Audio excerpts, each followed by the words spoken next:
So today we'll be starting with the discussion of week 6 of the course Experimental Biotechnology, and in this video we'll be discussing the concepts related to affinity chromatography.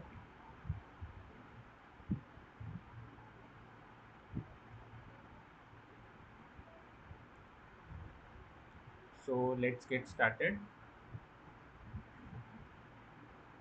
So here is your first question. The purification yield is highest in which of the following chromatography?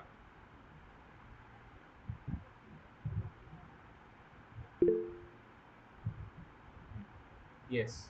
So the correct answer is affinity chromatography, and the reason behind it is because in affinity chromatography the basic concept that we apply is if we have to isolate a protein.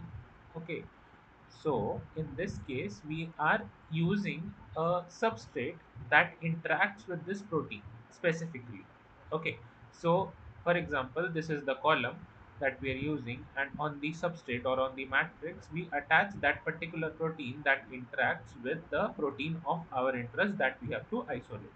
So, from the lysate that we have, or a group of proteins, then what we do is we basically uh, elute out this particular protein using various methods, like we can use different inhibitors, or we can change the pH of the elution buffer so that this particular protein can be eluted out, and here what we'll get is the pure protein that interacts with the specific substrate that we have joined with the matrix.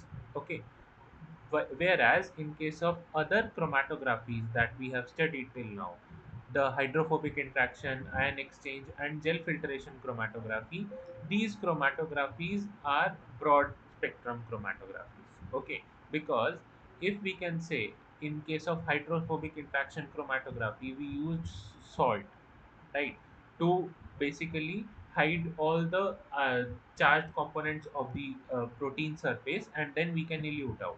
So there can be two proteins that have the similar charge makeup in case of the surface charge makeup. Okay, so the two proteins that can be different but have the same charge makeup can be eluted out at the same time. So we cannot separate out between those two proteins. Similarly, in case of ion exchange, we separate the proteins on the basis of their charge. So all the proteins that have positive charge will be eluted out separately, and the negatively charged proteins will eluted out separately. So in this case also, the broad spectrum, or all the proteins that are positively charged, will be separated out as a whole. So we cannot get a specific protein. Then in gel filtration chromatography, we separate on the basis of their size. Okay, so their size, two proteins can have same molecular weight. Okay, so those two proteins cannot be differentiated with each other on the basis of their specific properties. Now, if we talk about affinity chromatography, in that case, two proteins, although they can be same, for example, the isoforms. Okay, these cannot be separated through affinity chromatography if they have the same substrate bindings.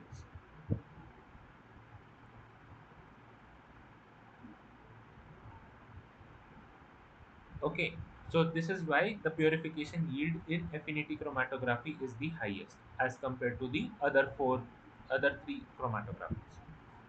Okay, so any doubts in this question?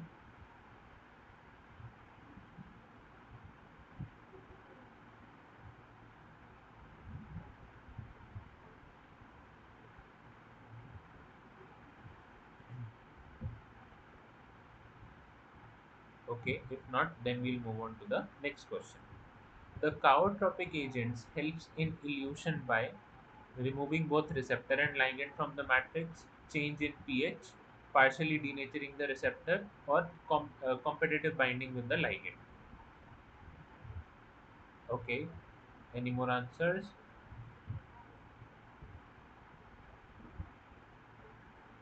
Okay, so the correct answer is option number 3.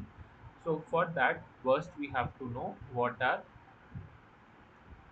Chaotropic agents. Okay, so chaotropic agents are basically help in denaturing the proteins or denaturing proteins by basically removing their hydrogen bonds.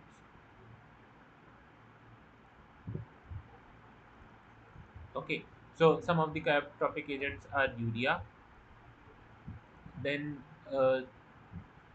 guanidinium chloride. So these are the chaotropic agents that are routinely used in lab for studying the folding studies of the protein. Okay, so now there are some cases in which that the receptors that we are using in chromatography binds very specifically to the proteins of our interest. In that case, what we do is we cannot separate out the protein while eluting it. Okay, so what we do is we use some chiotropic agent so that the receptor is denatured such that its orientation is changed, and then the binding specific interaction between the protein of our interest and the receptor will loosen out, and then the protein can be eluted out. Okay, that's why we use chiotropic agents here, so that the specific binding between the protein of our interest and the receptor can be loosened out, and this will help in the elution of the protein.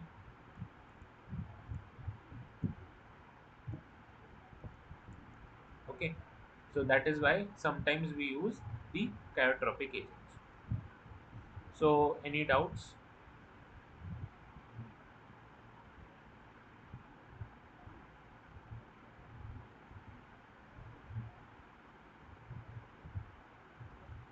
Okay, something happened.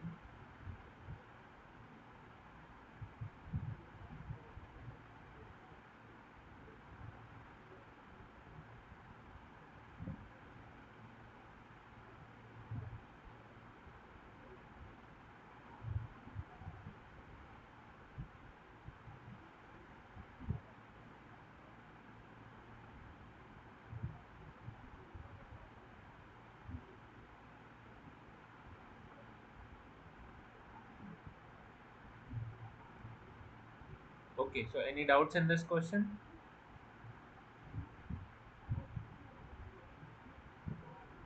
No, sir. Okay, so let's move on to the next question. So equilibration of an affinity column with a buffer containing zero point 0.5 molar NaCl is done to. What can be the correct answer?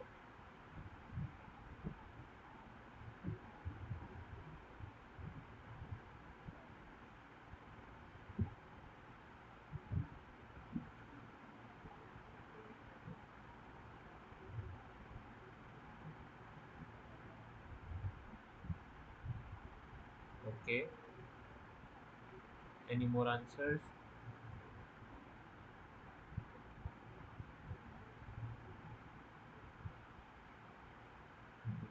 So yes, the correct answer is option number one.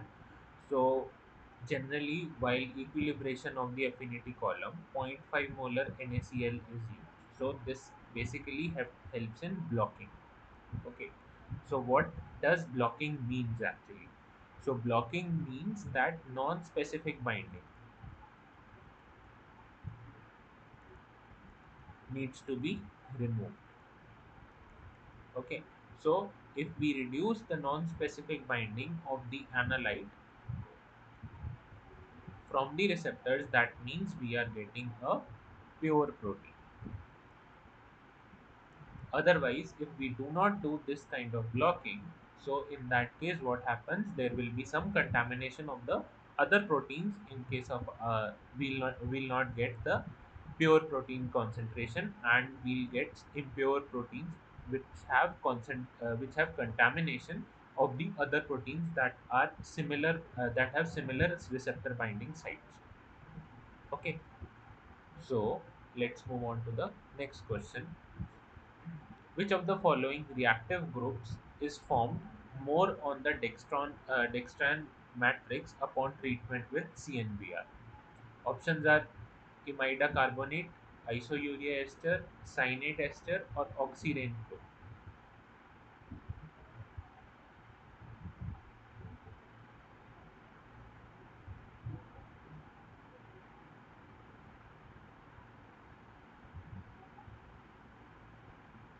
Okay,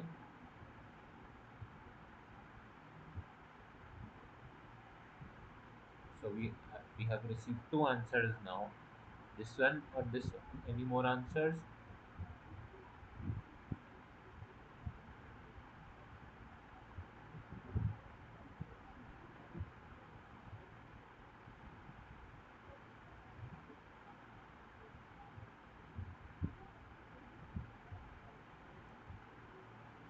So the correct answer is option number one. Okay, and here is the explanation. So once this is a polysaccharide matrix, okay, and here is CNBR. So CNBR basically attracts the polysaccharide matrix through a nucleophilic attack. Okay, so on this state, it forms a cyclic imida carbonate. Okay, so upon treatment with CNBR on the polysaccharide matrix, first step that is formed is that is cyclic imida carbonate. Now, if we have to attach any receptor on the column, that is the matrix, that would have a free amino group. Okay, so now this amine group goes and attached to this imida carbonate and forms a complex. Okay, so now this is the isourea derivative that is formed. So the so what was the question? Which of the following reactive group is formed more on the dextran matrix upon treatment with CNBR? So the first group that is formed is imidocarbonate, that is cyclic imidocarbonate. Okay, so this would be the correct answer, option number one. Okay, so any doubts in this question?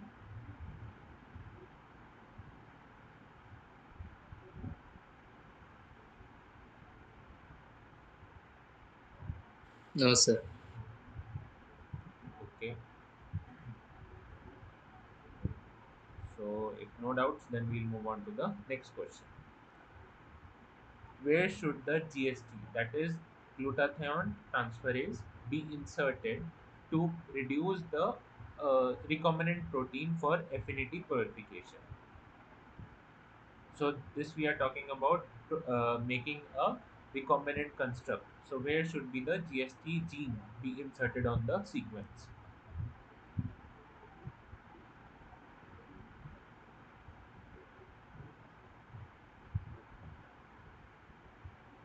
Okay, you have got one answer. Any more?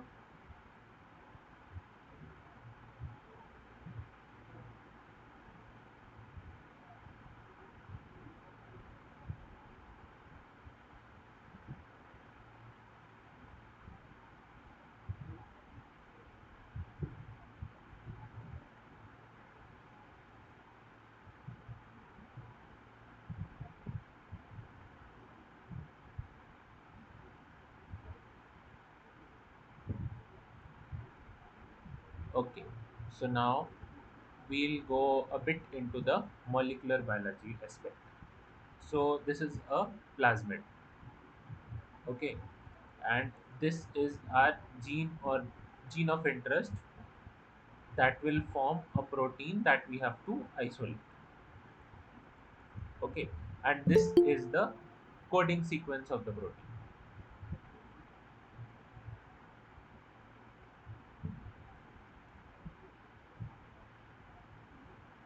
Okay, so this is the coding sequence of the protein that would be the CDN. Okay, now for this protein to express, what will be the components that we need? Okay, so for expression, we would need a promoter for performing the transcription, and then for performing the translation, we would need a Cossack sequence, okay, or ribosome binding site. That's it. So, and after that, we would need a terminator that would be inherently present, and secondly, we would need a stop codon. Okay, so now if we have to attach a GST site, okay, so GST is also a protein, so we would need a coding sequence for that. So if we have to attach a GST protein to this particular protein, that means we have to form a fusion protein of both the proteins. So in that case, firstly we have to check what is the stop codon at the end, and we have to remove that stop codon and add the coding sequence of the GST protein. So now what the plasmid gene would be, this will be our cDNA for the gene of interest, and after this, just after this will be the GST tag. Okay, then comes the stop codon. So through this we'll form a protein that have, so this is our protein X that will be fused to GST. Okay, so this I have talked about whether we can place a GST after the coding sequence. Okay, and secondly, what we can do is we can place the GST tag here just before the start of the protein, so that the this would be the N terminal fused GST protein, and this would be the C terminal fused.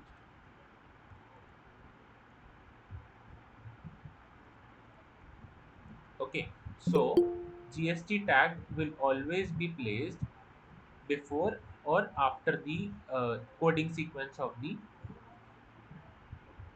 gene of interest, not in between. Okay, why not in between? Because in this case, we'll disrupt the coding sequence of the protein that we are actually interested in. Okay, so nothing in between of the actual protein sequence, just before or after the coding sequence of the protein of interest. Okay, so in any other case, for example, in case of his tag also, the same thing applies. So the his tag, the sequence will be placed before or after the coding sequence of the protein. There must be no interference with the folding of the protein X, otherwise we will not be able to isolate the protein or the pure at pure that is highly pure. Okay, so the correct answer is 4, that was before or after the coding sequence of the protein. So everybody understood this part,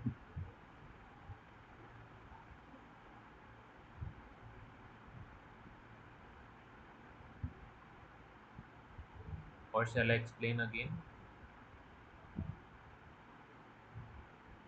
No, sir.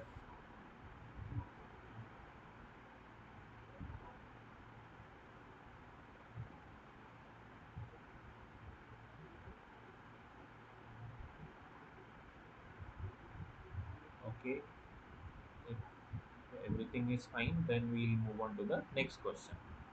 So, cytokines from patient serum can be purified by running into the column with secondary antibodies. Biotinylated cytokines immobilized in streptavidin coated glass beads. Column of immobilized evidin bound to biotin labeled antibodies against cytokines, or biotinylated chemokines linked with streptavidin containing matrix. What can be the correct answer?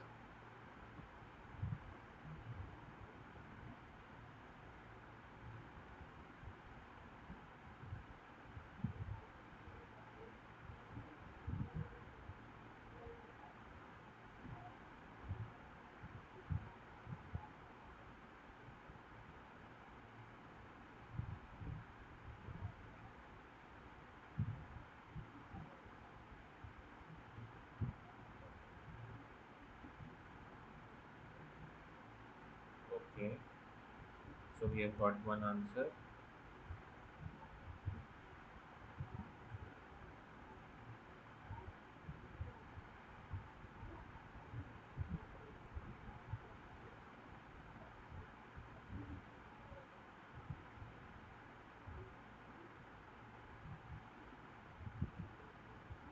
Okay, so the correct answer is option number 3.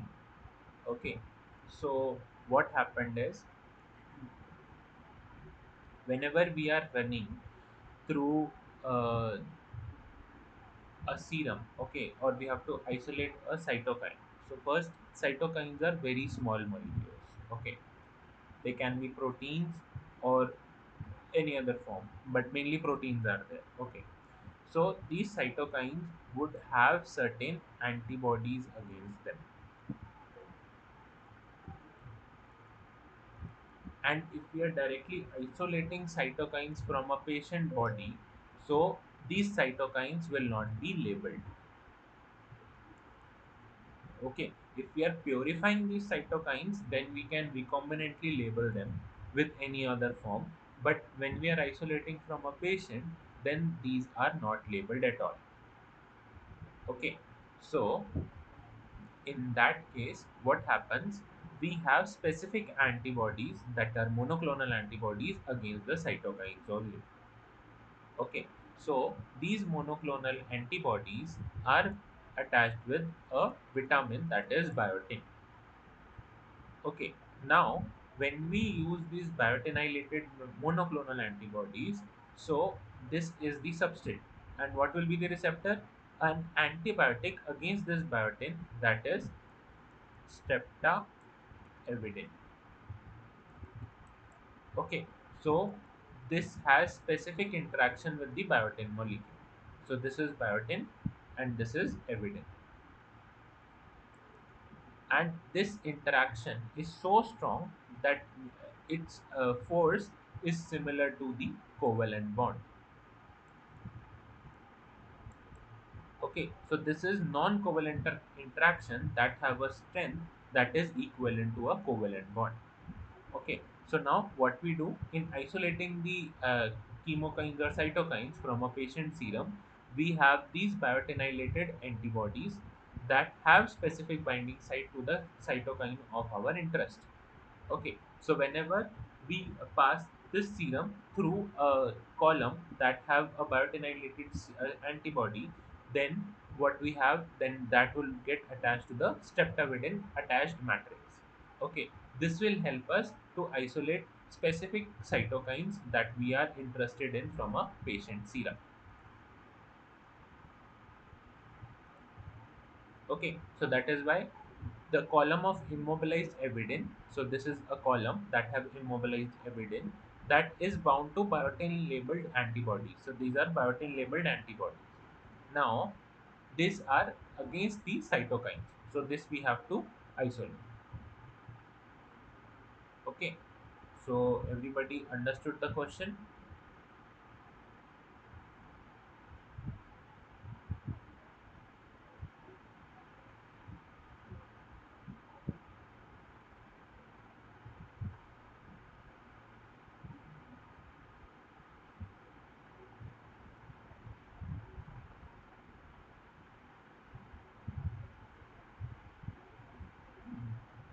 or shall I explain again?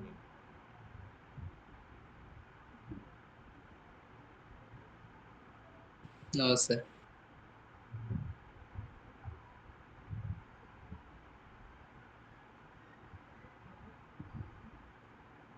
Okay, if not, then we'll move on to the next question.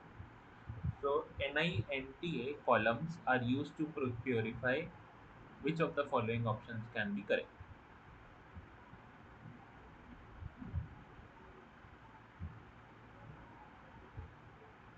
Okay,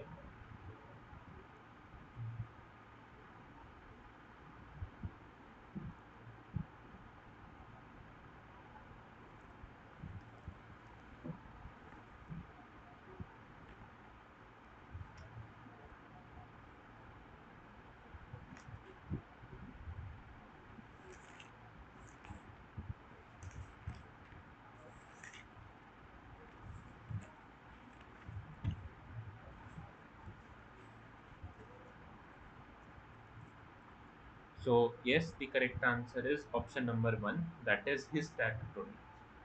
So what happens is the NTA stands for nitrile triacetic acid. Okay, so what happens is it has a complex structure and it has uh, four sites that have,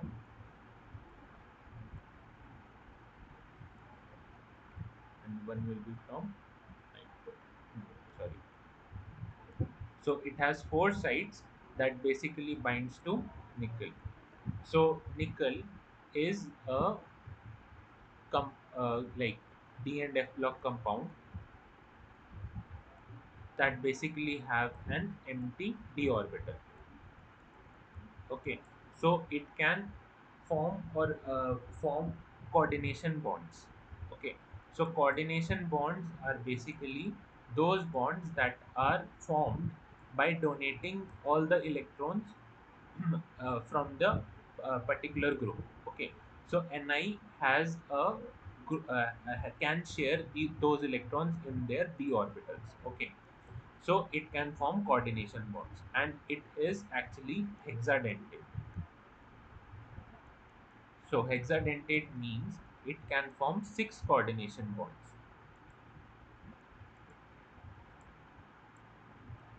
So here what happens, the four bonds are formed from these groups. Okay, and two bonds are formed with the water molecules when nothing is bind to it. Now when we pass a protein that have a his tag, so basically we have six histidine in a row, consequently, and this is attached to our protein of our interest. So now this 6 histidine, so the side chain of histidine is imidazole. Okay, so this imidazole has basically helps in stabilizing these two bonds. So this has very high interaction with this nickel molecule. Okay, so this histidine molecule, when it reacts with this, the protein of our interest will get attached to it, and this can be eluted out separately. Okay, so this is the main function of how this nickel NTA column works in eluting out the histag proteins. Okay, so too much facts here. If anybody has not understood anything, can ask.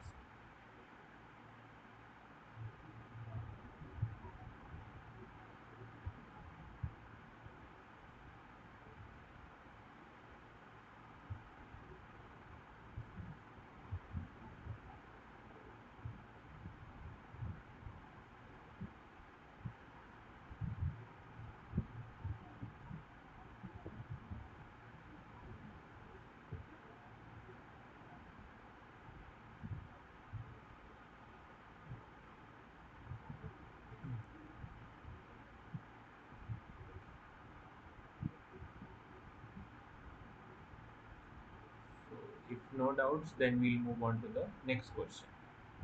So GST tag proteins can be purified using glutathione coupled matrix, streptavidin coupled matrix, avidin coupled matrix, or NINTA matrix. What can be the correct answer? Okay, so we have got two entries. The first answer, yes, the first answer is the correct answer, because GST is stands for glutathione S transferase. So it basically acts on a molecule that is glutathione. Okay, and glutathione is a antioxidant that is present in our system. Okay, so this enzyme has a specific interaction with the glutathione molecule. So this glutathione is attached to the matrix, so that any other protein that is attached to the GST tag can get separated out very easily. Okay, so this is our protein of interest, and this is the GST tag. So this is how the purification with the GST tag helps. Okay, so let's move on to the next question. Which of the following strategy is not used for elution in affinity chromatography? Chiotropic salt, change in salt concentration, detergent, or counter ligand. So which of the following strategies is not used in elution?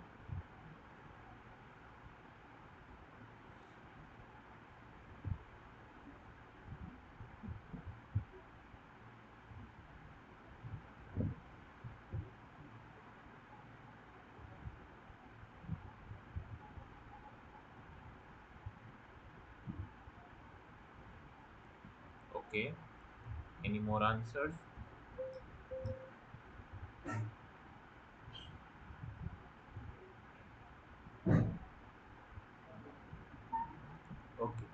So, in previous questions, we have studied that chiotropic salt we can use for denaturing the receptor that is binding to the specific protein.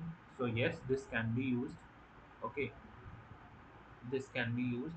Now, talking about the change in salt concentration, this basically helps in hydrophobic interaction chromatography. Okay, because in that case the surface charge need to be removed. Okay, so that is why we use the change in salt concentration in eluting out the protein. So this cannot be the answer. In case of detergents, when we have to denature the protein in separating out or remove the interaction between the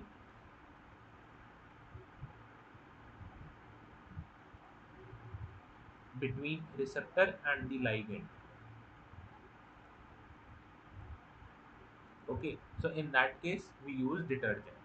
And what about the counter ligands? So these are basically the other molecules that are bound to the enzyme specifically. So, for example, a particular enzyme that we are interested in would have two substrates. Okay, so these would be the two substrates that are basically involved with this enzyme. So if we have to isolate this enzyme with one substrate that have high affinity towards this enzyme, we can use a counter substrate to elute out this protein. Okay, so that this would be the pure protein that we are eluting. Okay, so the answer here would be option number 2. Okay, so everybody understood the question?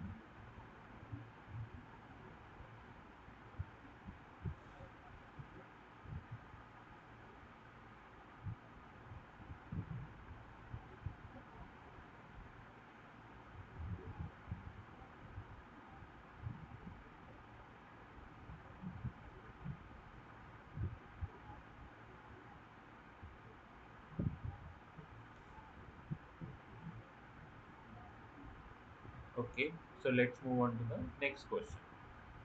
GST glutathione interaction is an example of di-affinity, pseudo-affinity, bioaffinity, or metal affinity chromatography. What can be the correct answer? Okay. So yes, this is the example of a bioaffinity because this is an enzyme substrate interaction. Okay. So that is why this will be a bioaffinity. Metal affinity is NINTA. Okay. Pseudo affinity would be di-ligand. Actually, di affinity would be both for di ligand and the pseudo affinity also. Okay, so the correct answer is bioaffinity. So CNBR activated polysaccharide matrices reacts with free dash groups on the receptor to form covalent linkages. What can be the correct answer?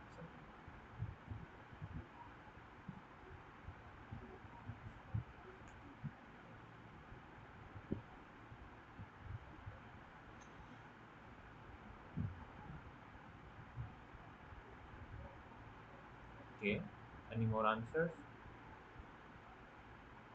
Read the question carefully.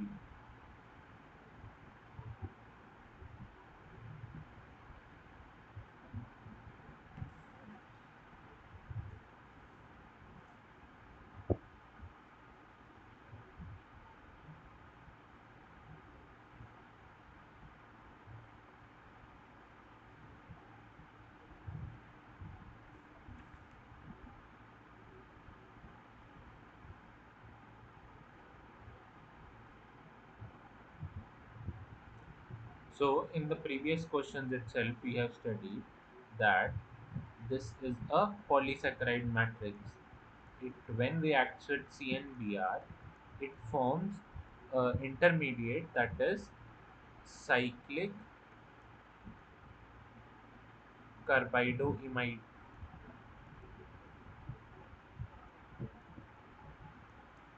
Okay, so now this is an intermediate. When it reacts with the receptor, So receptor binds with the amine group. Okay, so now this forms,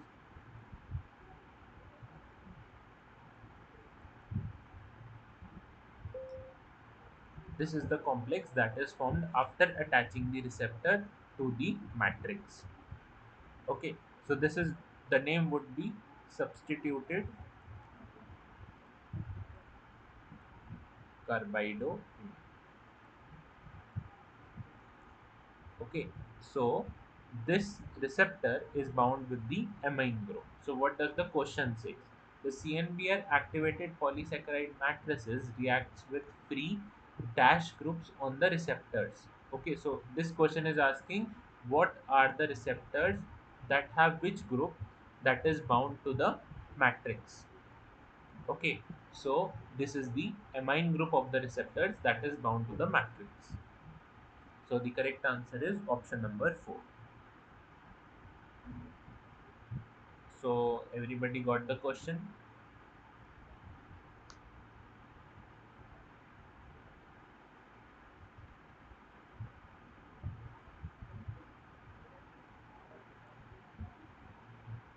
Okay. So let's move on to the next question. Yes, sir. A parent coupled matrix can be used to purify which of the following molecules? mRNA, DNA binding proteins, biotinylated antibodies, or RRN? What can be the correct answer?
So what happens is heparin is a polysaccharide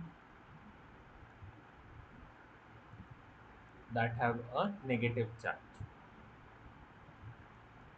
Okay, so this negative charge help heparin to mimic the DNA molecule.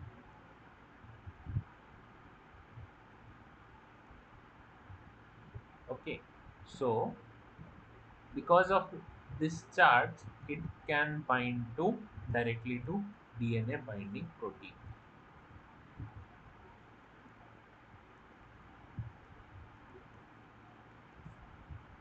Okay, so this will help us to purify the DNA binding proteins through heparin. Okay, so the correct answer is option number 2. So everybody understood the point. Yes, sir. Okay, now I have one question for you. If we have to isolate DNA binding proteins, why we are not using DNA? Instead, we are using heparin to isolate the DNA binding protein. What can be the reason for this?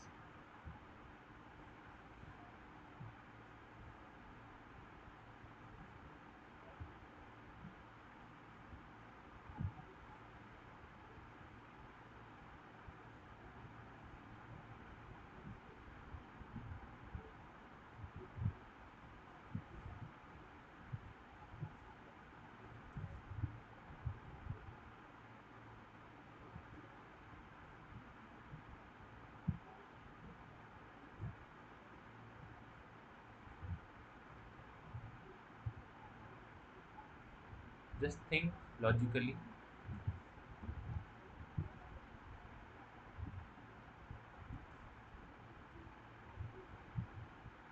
or else try. Okay, so we are using heparin to purify the DNA binding proteins, right? Why are we not using DNA itself? Why are we using heparin? Because as we are saying, affinity chromatography has specific interactions. Okay, so we can use DNA also to purify the DNA binding proteins. But why we are not using DNA?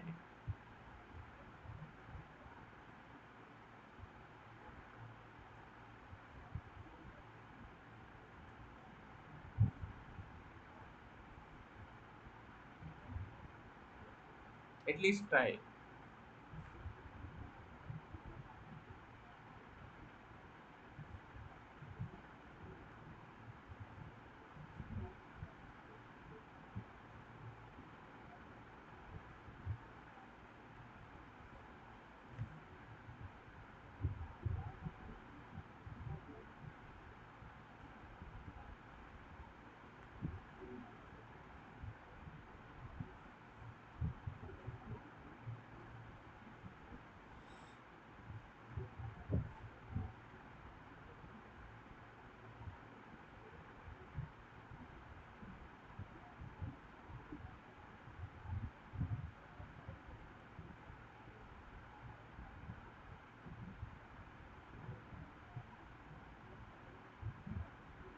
Okay, think about it. We'll discuss it at the end of our video. Okay, just remind me. And this particular interaction comes under pseudo affinity chromatography.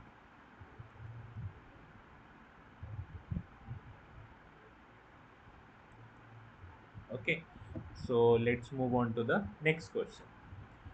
Adjuvants are often combined with an antigen during emulsification. The purpose of emulsification is to enhance immunogenicity of the antigen, promotes faster release and clearing of the antigen from the body, reduce the antibody production against the antigen, or inhibit cell mediated immune response against the antigen. Okay, so enhance the immunogenicity of the antigen. Okay, any other answers?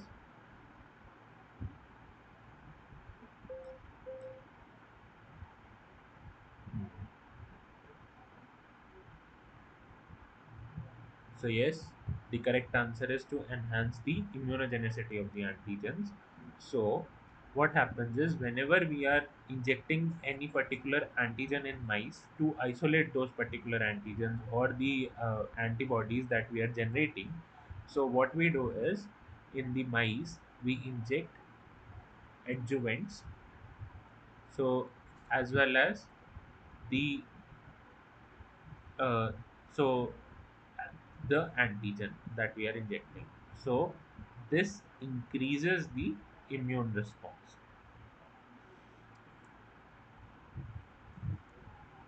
So if the immune response is increased, this means this would lead to production of higher antibodies. Okay, so we'll be getting more antibodies for purification. That's the main reason. So it increases the immunogenicity of our antigen. Okay, so any doubts?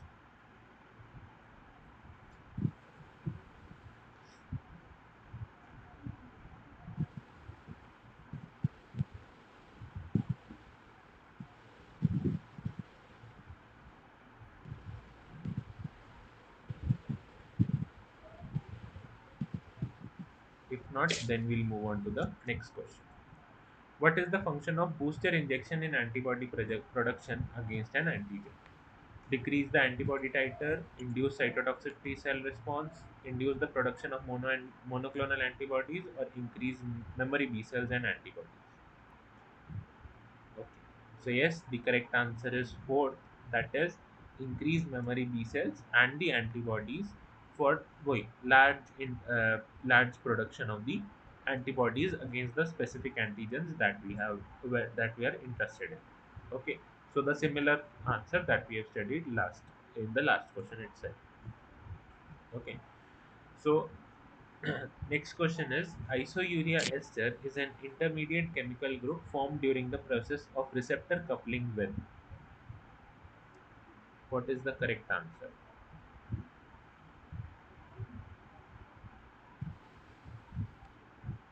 Okay,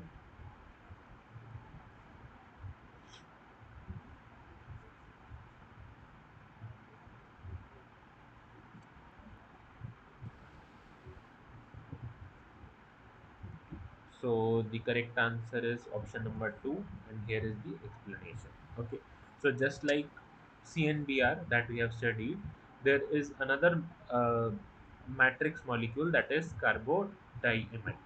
Okay, so carbodiamide also have this nucleophiles that is present on the nitrogen molecule. So this attacks and it forms an isourea ester. Okay, so this isourea ester is an intermediate. Okay, so now this intermediate interacts with the receptor through the amine receptor itself. So the intermediate was carbodiimide in the CNBR group. Here the intermediate is isourea ester. Okay, and now after combining with the receptor through the amino group, we form an N prime dialkyl urea. So this is the sub byproduct, and this is the matrix with the receptor. So this helps in attaching the receptor with the matrix. Okay, so this is the case with the carbodiamide. Okay, so let's move on to the next question. So receptor R binds to two proteins, okay, X and Y. X has a KD, that is dissociation constant,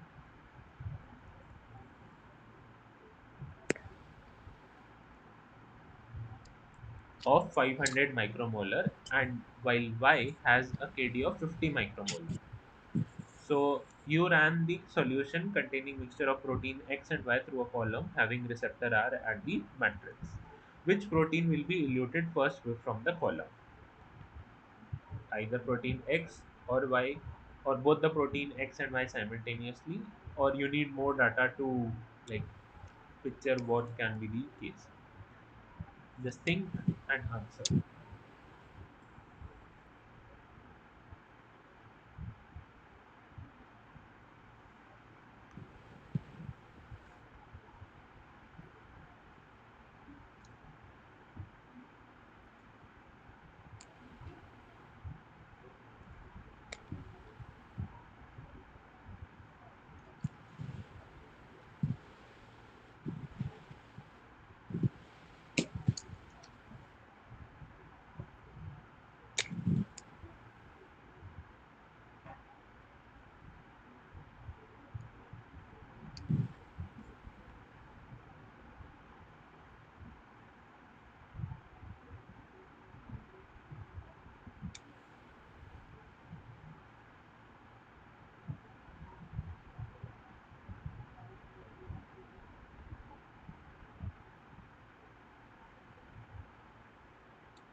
Okay, so we have got first answer, that is option second.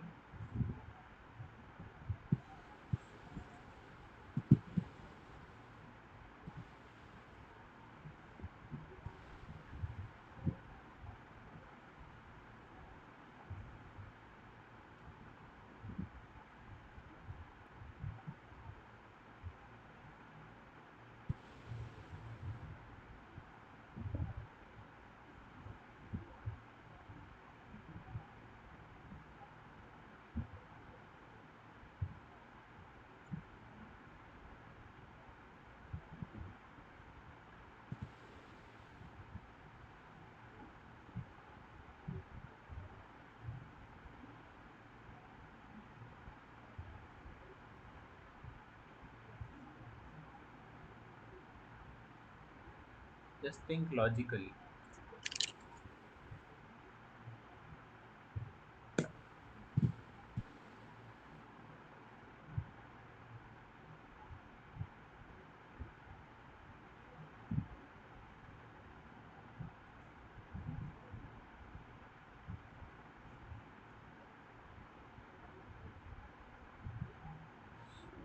Okay, I'll give you some hint. So, whenever we are talking about the dissociation constant, so first of all, dissociation constant is related to that how much or till when the substrate will be attached to the receptor or the enzyme. Okay, so indirectly it tells you about the affinity between the substrate and this particular enzyme. Okay, so now if we see, then dissociation constant is inversely proportional to affinity. Okay, so whenever we see this kind of expression and we have to think about the affinity between the receptor and the substrate, then this has a inverse relation. Okay, so I hope you guys remember about the Michaelis Menten constant for the enzyme. So this is the similar explanation from them. Okay, whenever we are talking about the dissociation constant, this indirectly tells us about the affinity of the enzyme. So in this case, we have two proteins, X and Y. Kd for X is 500 micromolar and Kd for Y is 50 micromolar. So now when we'll attach it with the column or the receptor R, which one would have higher affinity with the R?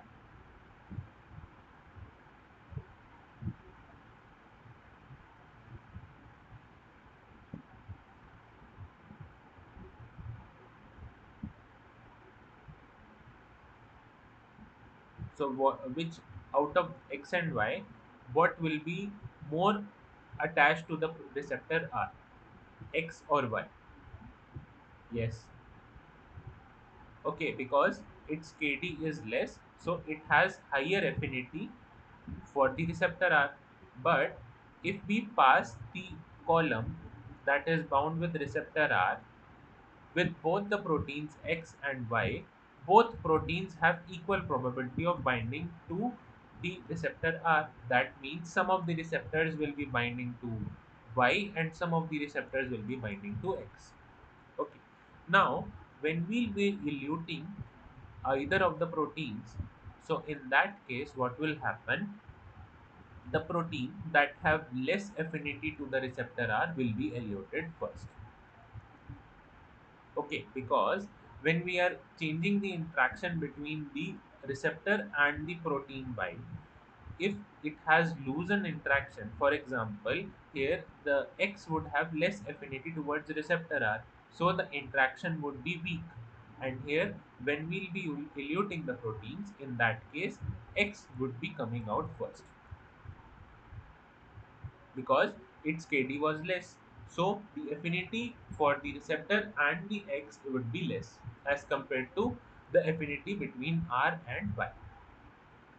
Okay, so what will be the protein that will be eluted first? That will be protein X. So oh, the answer is wrong here. The correct answer would be option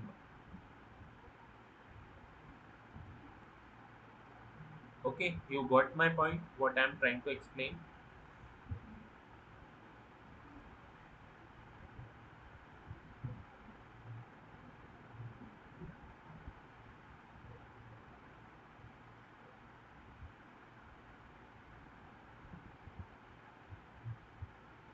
So whenever we are talking about the Kd, that means it has less affinity.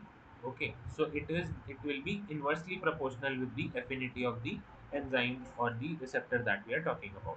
So whenever Kd is high, that means affinity is less.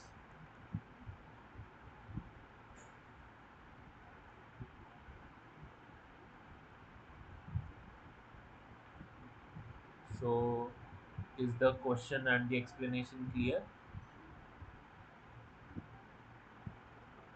Yeah, it will be same in all the chromatographies, because if we are, for example, in ion exchange, for example, we are talking about, okay, if first of all in ion exchange we will not be talking about the Kd, okay, because there the interaction is purely different, that is charged based. So there is no point of discussing the Kd. The Kd comes only when we are talking about the specific interaction between the two molecules that have similar affinity towards each other.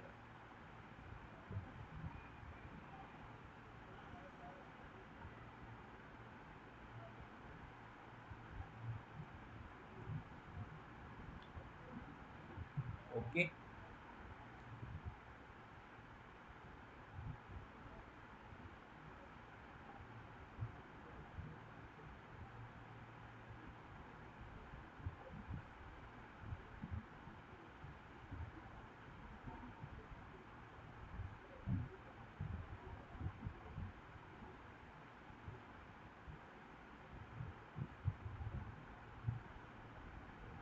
please ask if you have any doubt.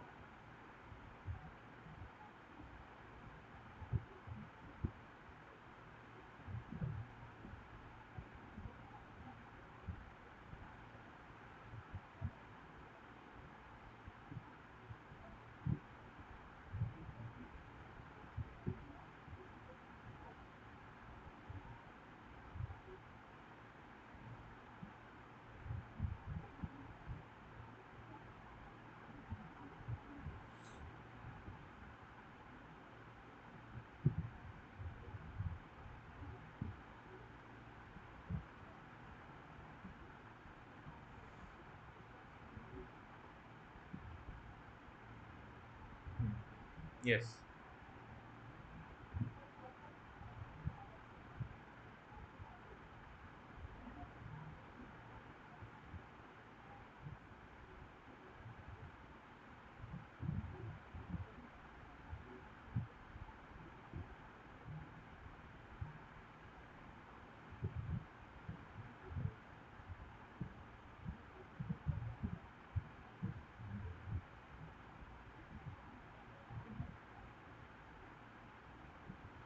Are you asking something or?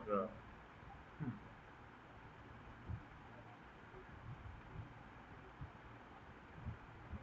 Nah, no. So in that case, that was partition coefficient or distribution coefficient. That is a separate thing. Okay, because that is distribution of the analyte in phase A. Okay, that can be the mobile phase, and distribution of analyte in phase B. That is basically talking about the different concentration in both the phases, phase A and phase B. Okay, this was partition coefficient or distribution coefficient. That is an entirely different concept. Okay, and here I'm talking about the dissociation constant between the receptor and the enzyme.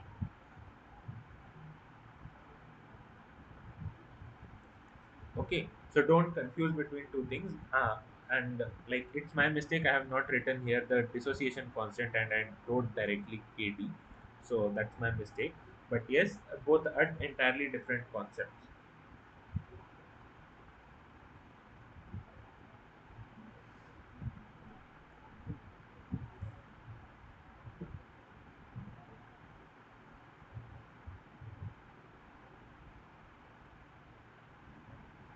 Okay, so shall we move forward now?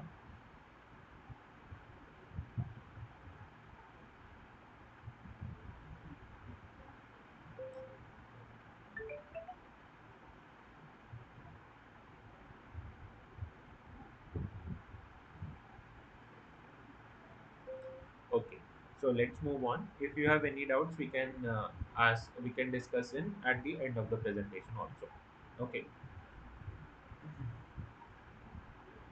So, which of the proteins is used to purify the antibodies, and which is the type of chromatography is called? Okay, so we use specific proteins like we use heparin for isolating the DNA binding domains. Okay, okay. Any more answers?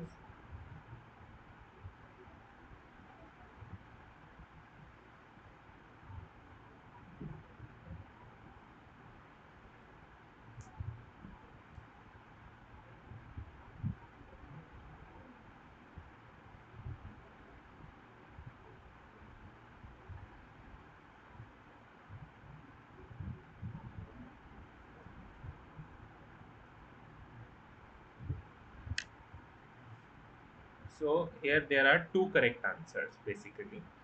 Okay, so option 3 is also correct and option 4 is also correct. Okay, so protein A, and there is one more protein, protein G. Okay, both of them are isolated from Staphylococcus aureus, and they have specific interaction or towards the FC region of the antibody. Okay, so what we do, we specifically use protein A and G with the matrix so that we can isolate the antibodies so that they can bind to the FC region, that is constant region of the antibody. Okay, and this type of chromatography that we are using, that is called as a pseudo chromatography, pseudo affinity chromatography. Okay, because this is the indirect relation between the two, receptor and the analyte, that we are separating. Now the second answer, because lectin is basically a carbohydrate moiety that binds to glycoprotein. So antibody is also a glycoprotein. Okay, so here lectin can also be used for isolating the antibody, and this is an interaction that is present in our living system itself. Okay, so yes, this can also be used. So both third and fourth options are correct. Okay, any doubts?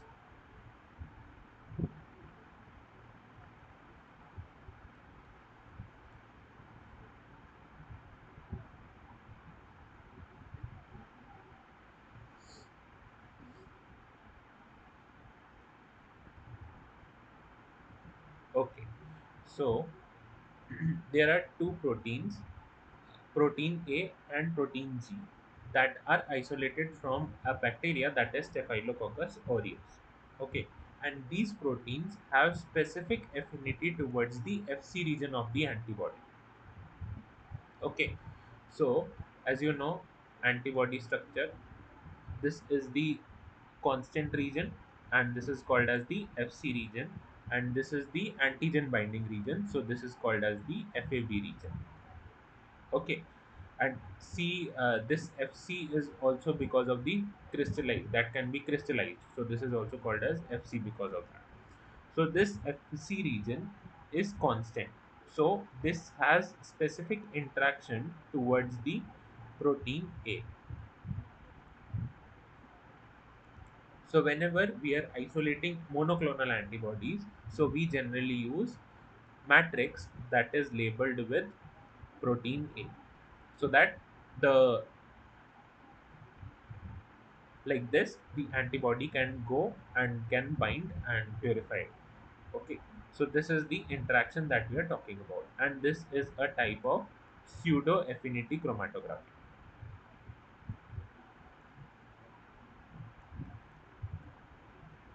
Okay, now it's fine.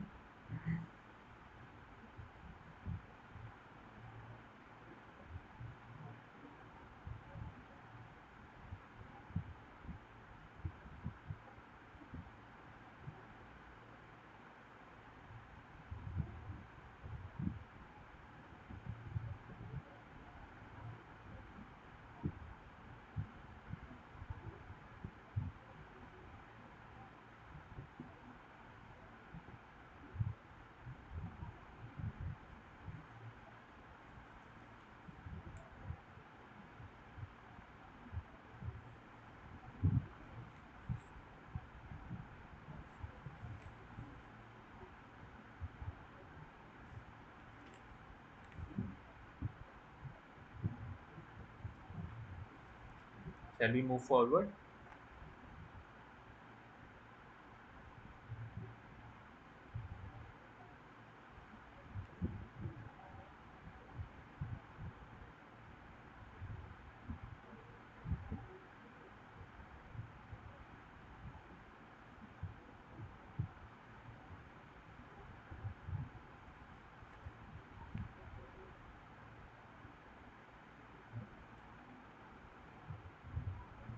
Okay, so we'll move forward with the next question. So, Cibacron blue F3GA is a dye that is a structural analog with ATP, adenine, NAD, or CMP. What can be the correct answer?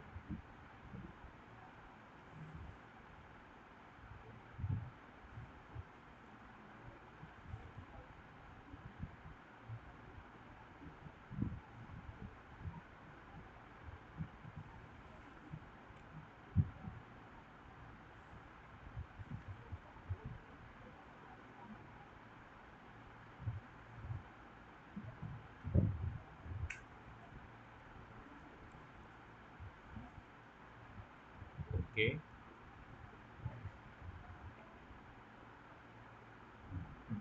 so yes, is a structural analog of NAD, and this dye is used to specifically purify dehydrogenase enzymes that binds to NAD. Okay, because the this is another name for Comasi brilliant blue, basically. Okay, that is used and have a fold that represents NAD. So this is a structural analog for NAD. So directly we can use this to isolate or purify dehydrogenases that will bind to the CBB, but that will not be able to catalyze those particular substrates. Okay, so this will be only bind. So this is the case, and it that's why it is used to purify the dehydrogenases enzyme. Okay, so let's move on to the next question. For elution of proteins with his tag from NINTA column, which of the following approaches can be used? By using high concentration of imidazole, change in pH, using thrombin to cleave the histag, and all of the above. What can be the correct answer? Okay, option 3. Okay, any other thing?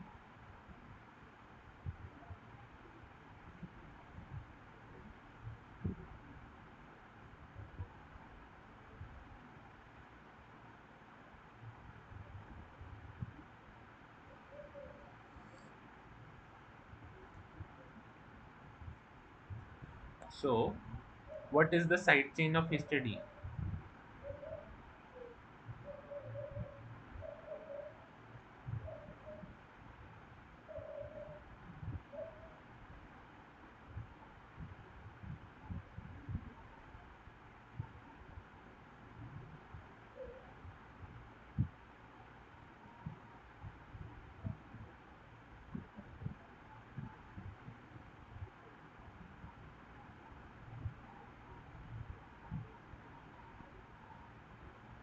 Okay, few questions back we discussed what will be the side chain of histidine.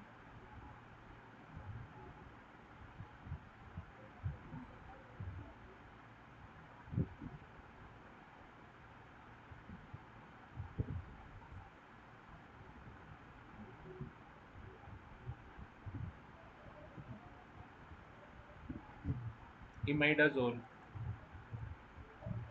So if we are using high concentrations of imidazole, that can act as a counter ligand. Okay, so counter ligand, increasing the concentration of the counter ligand can also be helpful in purifying the proteins through affinity chromatography. Okay, so the first option is also correct. The second option, change in pH. So yes, what happens in case of NINTA column, as I've discussed before also, four bonds are formed with the matrix, that is NTA, and two bonds are formed with the histag. So now if we change the pH, this interaction is lowered. Okay, so we can purify the proteins after changing the pH of the elution buffer. Okay, so this can also be used in purifying the histag proteins. Then using thrombin to cleave the histag, yes, but in this case there is a condition also.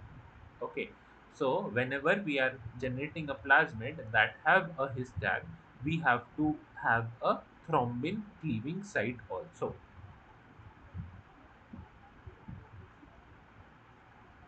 That will help us to purify the proteins after cleaving the histag from the protein. So we'll get a pure protein without the histag.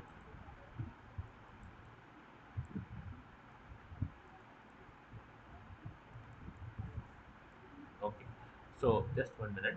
And so all the three options can be the correct answer for purifying a protein through histag. So histidine, we talk about histidine. Okay, so this is an amino acid, right? It, what's the side chain of the histidine? That's what I was talking about. So the side chain of histidine is imidazole. Okay, so whenever, if like for example here histidines are attached to nickel, then we can use imidazole to basically replace these histidine molecules, and here imidazole will bind to nickel, and here histag proteins will separate up.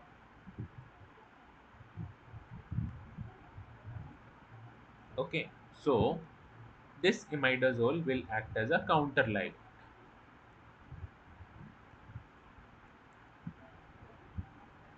Okay, is it clear now?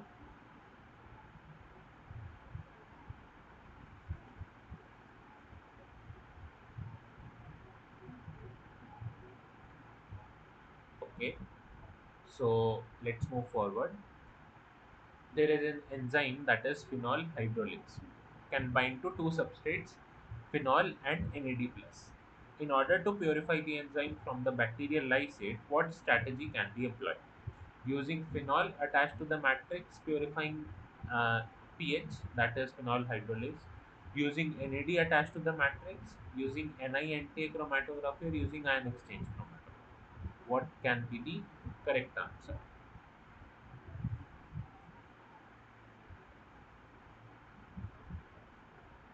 Okay,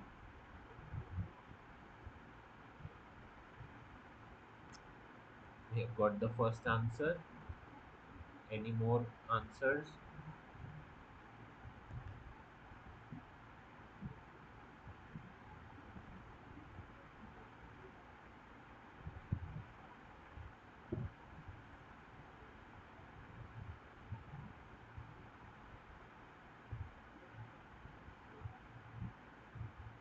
Okay. So, if we are attaching NAD on the matrix, okay, and we are putting bacterial lysate here, so will we get pure pH, or will we get more proteins that will bind to NAD?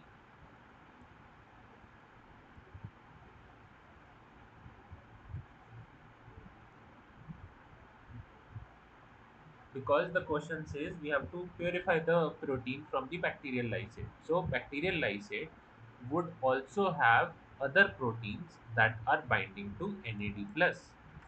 Okay, so we'll not be able to get pure pH in that case. And here pH stands for phenol hydrolase. Okay, so in order to get pure phenol hydrolase, we'll attach, instead of NAD, we'll attach phenol to the matrix. Okay, because phenol is a specific substrate for phenol hydrolase. So am I making any sense right now?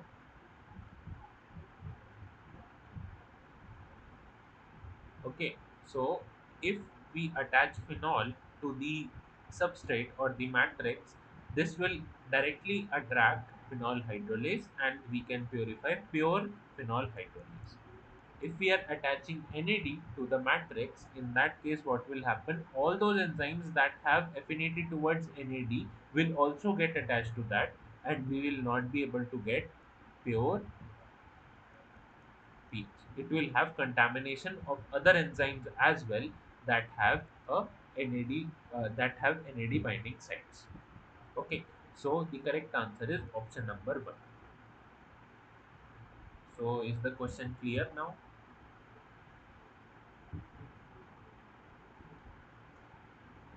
Okay, so let's move to the next question. Okay, so this is an interesting one. So till now you have studied different chromatographies, and we are using these chromatographies to purify the enzymes or proteins. Okay, so now what we do is, during the purification cycle, we calculate the activity of different enzymes. Okay, after every step that we are doing. So here is a question. A biochemist purifies an enzyme generating the following purification table. So whenever we do a lysis or something for proteins, we calculate the total protein as well as the activity at that particular step. Okay. So this is the first step, that is crude extract, and this is the total protein at that particular step, and this is the total activity at that particular after that particular step. Okay, so moving on with salt precipitation, then ion exchange chromatography, affinity chromatography, and gel filtration chromatography. Okay, so now this is the total protein amount, and this is the activity. So now we have to check what is the most effective protein step in the whole procedure. Okay, so please try to solve it, then we discuss.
Okay, so any one of you knows how to solve the question?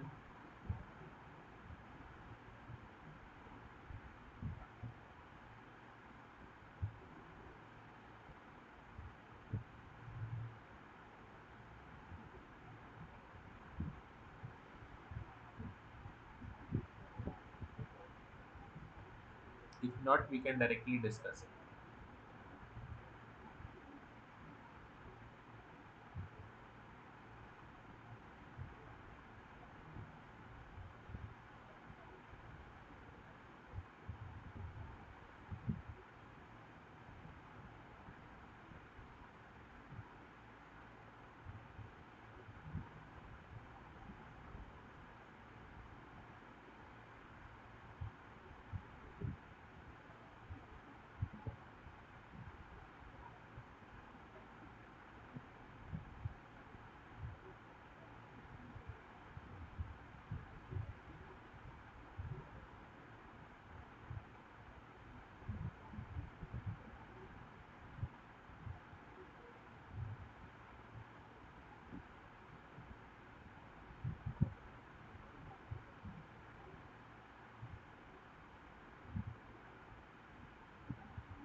So what we do in these cases is we cannot conclude anything looking at the activity values.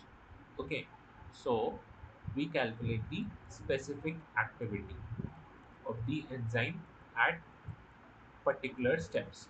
So what is specific activity? It is the ratio of the total activity, okay, per unit the total protein that we are getting at that particular step. Okay, so the purpose of calculating the specific activity is what is the activity of the enzyme that we are getting per mg of the protein in that particular step. So this would be more specific for that particular step if we are isolating an enzyme. So this would yield a more logical explanation of about the protein that we are purifying. Okay, and this specific activity increases as the purification steps goes on. Okay, so if we are getting a pure enzyme, that means it would have high specific activity. Okay, so in the first step we have a crude extract. So this is basically a lysate only. So here the specific activity would be 40 lakhs divided by 20,000. So this would be 200 units per mg of the protein. Okay, so the specific activity of the first step is 200. Subsequently, for the second step, it will be 600. Okay, for the third step, it will be 6,000. Okay, you can calculate directly by dividing the activity per unit total protein. Okay, so now this would be, sorry, 50,000 by 200.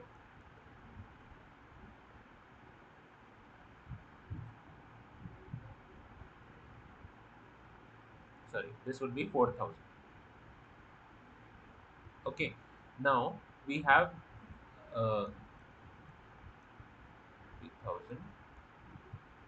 That means divided by 50, it would yield 15,000.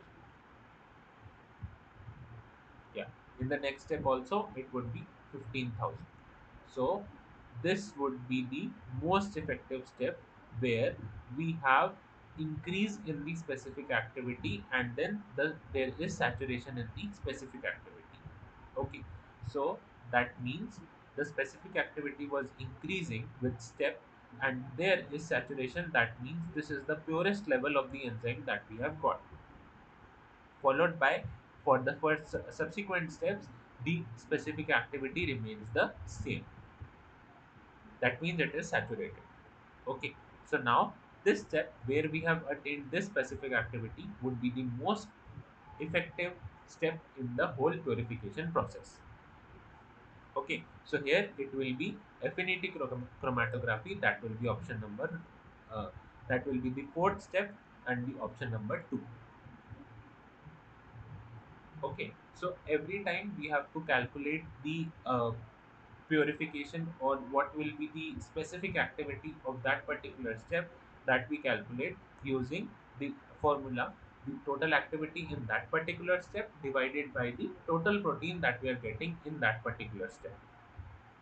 Okay, and this is the most effective way of calculating the purity of the enzymes also while purification. So any doubts in this question? And these type of questions are very much asked in the competitive examinations.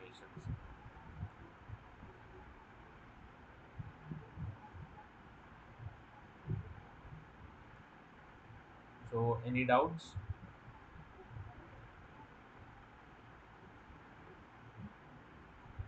Okay, so let's move on to the next question, that is a similar question.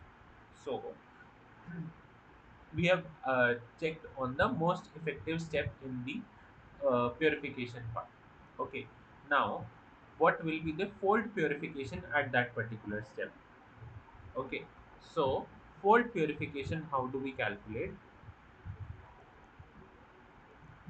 So fold means how much folds the protein has been purified. Okay, so in that case, the it is equal to the ratio of specific activity at that step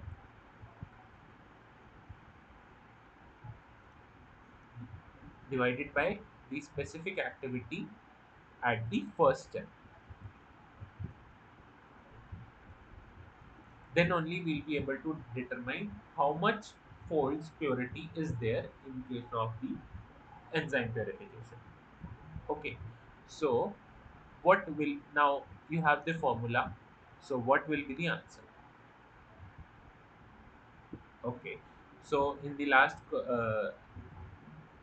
question we have seen that the specific activity at affinity chromatography step is 15,000, and at the first step it was 200.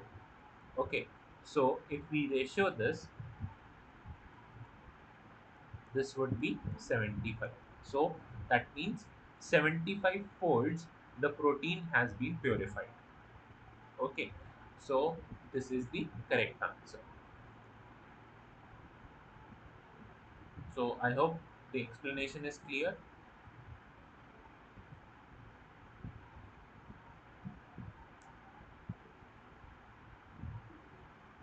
Okay, so whenever we have to, like, uh, the efficiency, or basically what we tell, how we can tell the efficiency of our purification.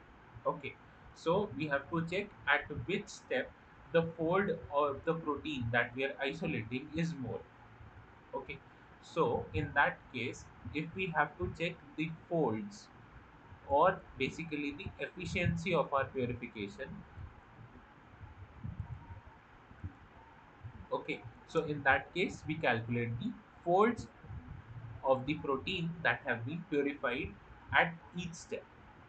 Okay, so if we move from crude extract to gel filtration chromatography, we are moving towards more purified protein, right?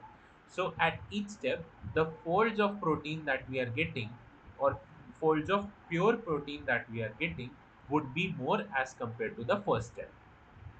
Okay, so in this case, for example, in salt precipitation, this was 600, right? So the folds that have been the protein have been purified as compared to the crude extract step would be 3. Moving on to the ion exchange chromatography, this was 4,000, right? So in this case, how many folds we have purified the protein? This means we have purified 20 folds. Now, as we are moving towards affinity chromatography, so affinity chromatography has high purification. Okay, so we get a more purified protein in that case because the interaction is specific. Okay, so here we got a specific activity of 15,000. Now, if we calculate the folds, in this case it would be 75 folds.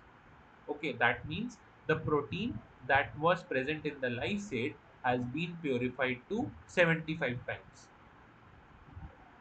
Okay, so this is how we calculate the folds of the protein that have been purified as we see from the crude extract. That was the whole cell lysate that we got. Okay, and this we calculate in, like, after calculating the specific activity of the each step. So these kind of questions are very much asked in the GATE and CSIR net type of examinations because these are analytical questions. Okay, so this brings to the end of our session. And you, if you guys have any doubt in this week's content or the presentation, you can ask.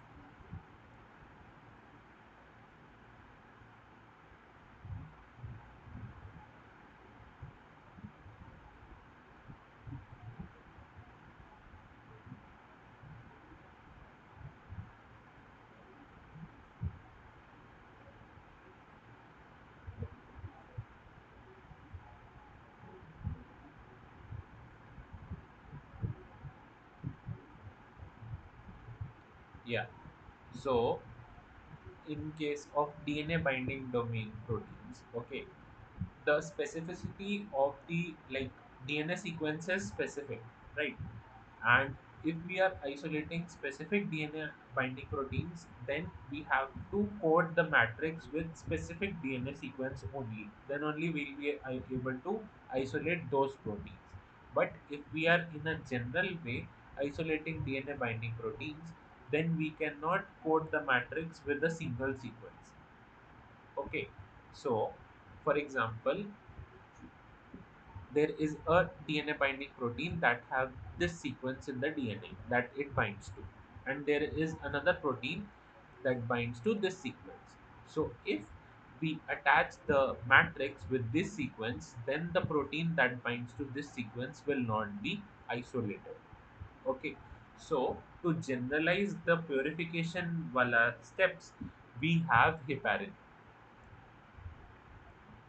Okay, so if we are isolating all DNA binding proteins from the cell lysate, then heparin would directly bind to those DNA binding proteins. Okay, and this will help in elution. And the the major factor here, the specificity, will not be will not be followed, because if we try to find every sequence that we follow to the matrix, then that would be really costly and cumbersome also.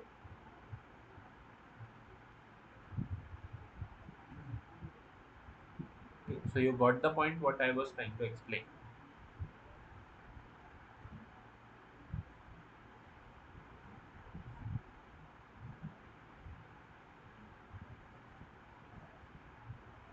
Okay, so if you guys don't have any doubts, then we'll close the session for today. So thank you guys for joining.